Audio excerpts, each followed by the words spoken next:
കരയേറ്റുന്നു ഖലീലുല്ലാഹി ഇബ്രാഹീമിൻ കൊതിച്ചു തന്റെ ഹയാത്തിലേറെ കഴിഞ്ഞ നാളും കടന്ന കാലം കദിമായോന്റെ കുതിരത്താലേ കഴിയുന്നോരു ശിശു പൊന്നൂറേ.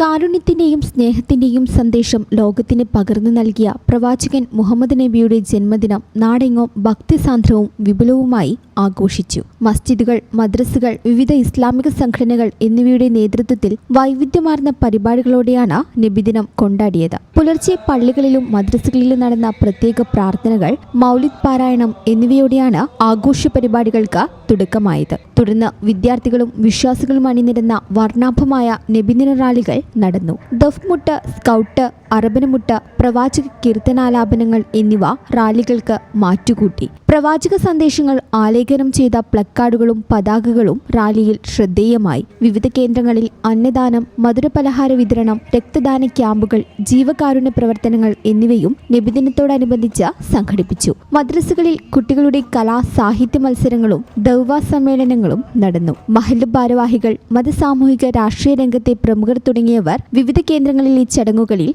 പങ്കെടുത്തു. ന്യൂസ് ഡെസ്ക് ഈ ചാനൽ. നടക്കാവിൽ hospital academy of paramedical sciences, നടക്കാവിൽ hospital building, Valanchery, Malappuram. Phone 049420840110 7034071111.